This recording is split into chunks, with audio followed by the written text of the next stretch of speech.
Hello everyone, this is TheAverageGamer, and today I'm going to be talking about a game called Rogue Legacy. It was released back in 2013 by the independent video game development company Cellar Door Games. These people are responsible for a number of popular games that some might recognize, including the Flash games I Have One Day and Don't Shit Your Pants.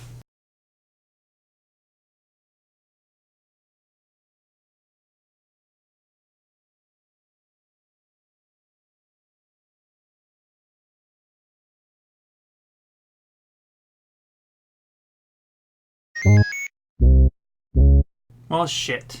So, from a studio that I've known for some pretty decent looking pixel art in the previously mentioned games, as well as some very interesting ideas in their game Villainous, an anti-tower defense game, we get a roguelike dungeon crawler platformer. It's $16.99, that's Canadian dollars, on Steam. But the question remains, is it worth your money? I'm hoping to give people an insight into that, more than just a flat score out of 10. Cool things that the game does, and things that might turn you off depending on your personal taste in games. Note that while I try and keep spoilers to a minimum, I will be using footage from my own playthrough. And though the map is randomly generated, the bosses remain consistent. So if you're against seeing what kind of bosses this game has in store for you, the first two are included in this footage. One of the first things about this game to take into consideration is that this game is called a roguelike. But I think that the more acceptable term would be a roguelite.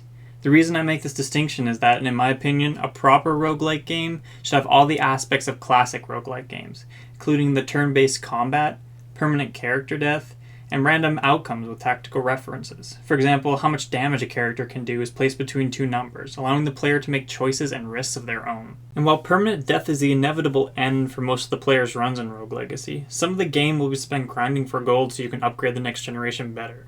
The characters may be dead for the rest of the game, but there's no real penalty for setting out with the sole purpose of suiciding a character to get lots of gold for the next run through. Speaking of upgrades, this game has an awesome and visually pleasing way of upgrading your character for the next run. The more gold you collect, the more upgrades you can purchase to give your next hero a better chance. And it improves the look of your castle, unlocking more wings, towers, windows, and trees. Better spend all your gold before you go, because you lose it upon re-entering the dungeon. Now, I'll admit something. I'm a bit of a whore for upgrading and unlocking things, so I might be slightly blowing it out of proportion, but an interesting representation of upgrades is something that I really love. Watching a castle grow from a patch of earth is much more visually pleasing than a series of menus that players have to navigate. The developers went above and beyond in that regard, and it is appreciated. One of this game's selling points was that each time your character dies, you get to choose from one of three heirs to take over, each with their own class, spell, and traits. These traits were boasted about in the game's trailer, and for good reason, because these traits turn the game into an absolute riot. Whether your character is suffering from dwarfism, making them smaller than normal and able to access secret places, to having the character have a peripheral arterial disease, a lack of foot pulse that means spike traps won't be set off by you walking on them, to the simple genetic disposition of being bald. As of writing, there are 37 traits, coupled with the 10 classes and the randomly generated dungeon, make it so that each run of the castle feels like a unique experience. But like with a lot of roguelites, as you progress later in the game, having to slog through the earlier section of the castle can get repetitive. But the game counteracts this quite effectively, by having each area attached to the first one in a specific direction. The castle is the first area of the game, the forest is always to the right, the Maya above, and the Land of Darkness below. Unless your character has dyslexia, in which case they're changed around. The art is very nice looking. Reminiscent of retro game style, the pixel art is simple, yet drawn with care, leaving it with very different feeling areas, and quite the number of distinct enemies. And though they do recolor monster sprites, the recolored versions aren't only stronger, but they have different attack patterns. That's an excusable form of recolor, in my opinion. And not only are these sprites and objects nicely done, but the backgrounds are fantastic. There are some shots of the forest with the full moon looming in the back that just looks so awesome.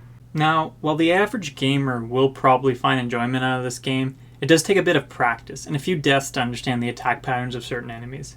This game has a strong feel of a bullet hell sort of game. And there are certain rooms where the amount of projectiles being shot at you will seem ridiculous. And the bosses can be even more so for the unprepared. But that's why this game is so forgiving of death, allowing you to learn enemy patterns, how the bosses attack, and counter them with a good combination of spells, equipment, and class choice. You learn as you play, and you get better. Heck, I played this game over a couple days to get the footage for my video, and even I could see a difference in my reaction time and game logic from the first run to my last. The game even has a character one can hire, the Architect, who locks the map that you just played for a price. This allows the player to practice against bosses, as their location will remain the same, and helps you learn movements and patterns of common enemies. It's basically a training mode, a nice little addition to help players conquer the castle.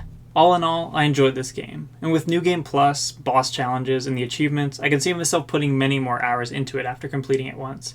The game looks and controls really well, is a lot of fun, and fills that gap in my life that can only be fulfilled by upgrading a character to near godlike state. Now, back to our first question.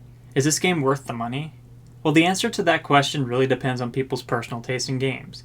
If you're a fan of roguelike games, adventure games, and like the points I put across, check it out. There's a demo for PC available on the Rogue Legacy website. And if this didn't look like your cup of tea, fair enough. Hopefully the next game I review will be more to your taste. This is The Average Gamer. Have a wonderful day, and I'll see you guys in the next review.